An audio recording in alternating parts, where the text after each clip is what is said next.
Seorang perawat, 4 bulan 4 hari.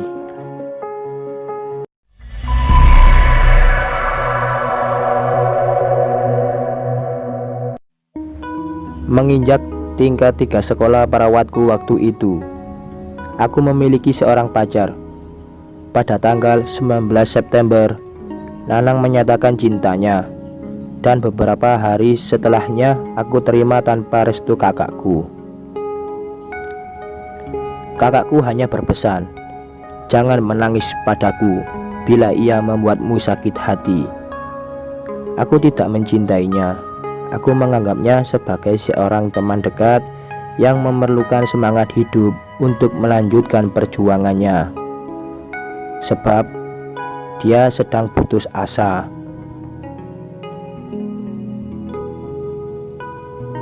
Waktu itu, Nanang sedang mengalami kecelakaan di saat dia hendak ujian, sehingga ia tak mampu mengikuti ujian akhir sekolah perawat di kampusnya. Kebijakan para pendidik memberinya kesempatan untuk mengulang 1 tahun, dan diterima oleh keluarganya dengan sangat senang hati. Akhirnya, Nanang yang seharusnya 1 tahun lebih awal dariku menjadi teman setingkat denganku, walau kita berbeda sekolah.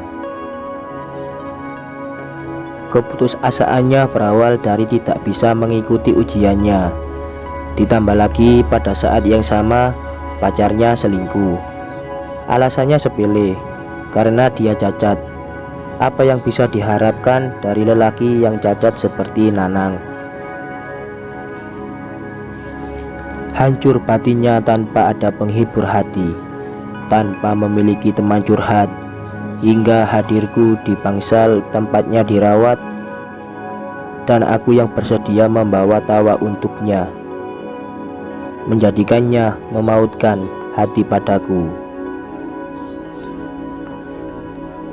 Tak ada niat sedikit pun dalam hatiku untuk menjadikannya sebagai pacar, karena memang aku adalah gadis yang mengharamkan pacaran.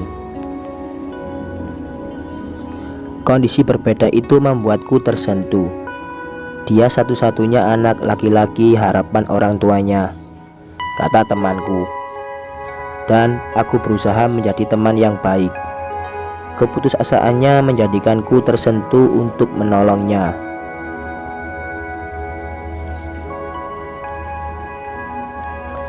Ketika aku terus menyemangatinya untuk bangkit kembali, namun jawabannya sangat mengejutkan, yaitu hanya bila aku mau menjadi pendampingnya dalam menyusuri gelap lorong hidupnya, ia akan bersedia melanjutkan perjuangannya.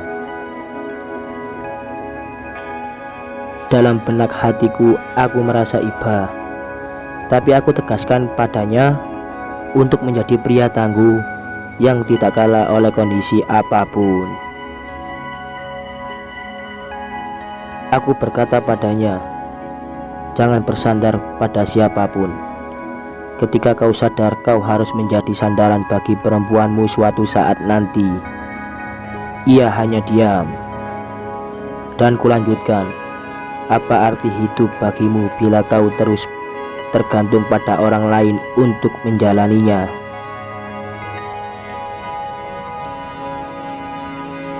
Ia pun tetap membisu sampai akhirnya mengatakan satu kalimat yang sedikit dipaksa, "Kalau kau tak mau, aku pun tak ingin melanjutkan hidupku.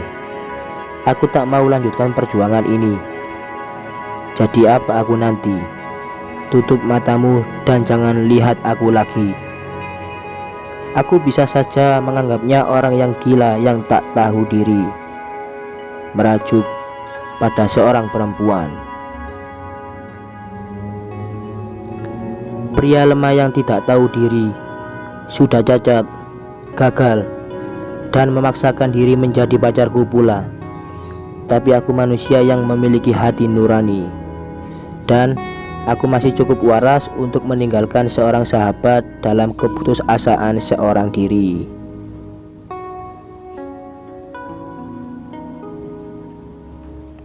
Aku bersedia menerimanya sebagai pacarku setelah ku pertimbangkan beberapa hari. Apalagi setelah seorang temanku, yaitu Tami, terus-menerus membujukku untuk menerimanya karena ia memang sangat mencintaiku. Kakakku masih tetap berpesan satu hal kepadaku. Aku rela kau membantu siapapun. Aku senang kau menjadi manusia yang memiliki solidaritas tinggi dan care pada orang lain. Tapi janganlah kau jadikan dirimu sebagai lilin yang memberi terang kepada orang lain, tapi di saat yang sama membakar habis dirimu tanpa sisa. Aku tetap melenggang, menuruti kata hati tanpa peduli kepada diri sendiri. Ramainya suasana di Mall Jogja. Di sana aku janji menemuinya hari itu. Setelah bicara panjang lebar, bercanda seperti biasanya, ia menanyaiku, "Gimana? Apa kamu sudah memiliki jawaban atas permohonanku beberapa waktu lalu?" Aku menatapnya, mendesah, dan tiba-tiba sepasang muda-mudi melintas di depan kami saat itu. "Mas, lihat pasangan muda-mudi itu," tanyaku. Dia mengangguk tanpa jawaban. Aku melanjutkan kata-kataku. "Mas, kau orang pertama yang senang kepadaku dan menginginkanku menjadi pacar. Dulu beberapa lelaki sebelumnya yang menanyakanku pada kakakku, semua aku tolak. Alasannya sederhana, aku tidak ingin pacaran." Ia mendesah. Terlihat jelas ada tanda kecewa di wajahnya. "Aku bukan ingin menolakmu. Terus terang, aku tidak bisa menumbuhkan rasa cinta padamu di hatiku. Bila saat ini kau ingin aku menjadi pacarmu, kau harus tahu aku belum bisa mencintaimu sepenuh hati. Dan lihat, muda-mudi yang berjalan bergandengan tangan, berpelukan mesra itu. Aku tidak bisa berpacaran dengan gaya seperti itu, sebab bagiku itu tidak sepantasnya kita lakukan." Ia hanya memandangku tanpa kata, menatap dalam mataku, dan berharap aku mengatakan kesediaanku dengan tegas. Aku mendesah, berdiri dari dudukku. Dia pun bangkit dan mendekat. Lalu tanyanya. Aku menatapnya, lalu berkata kepadanya, "Aku bersedia menjadi pacarmu, tapi dengan syarat-syarat yang sudah kuucapkan di atas. Dan tolong ingat Mas, bagiku pacar pertama adalah pacar terakhirku." Ia tersenyum dan mengangguk. Aku yakin ia tahu maksudku dengan sangat jelas. 2 bulan masa pacaranku dengannya berlalu. Jarang sekali kami bertemu karena kesibukan masing-masing. Hari berkunjung di asramaku waktu itu hanya Sabtu dan Rabu sore. Ia sering mengunjungiku, tapi aku sembunyi, enggan menemuinya. Surat yang dia layangkan pasti ku balas, tapi teleponnya tidak pernah ku angkat. Dalam waktu 2 bulan itu, aku pernah keluar sekali dengannya.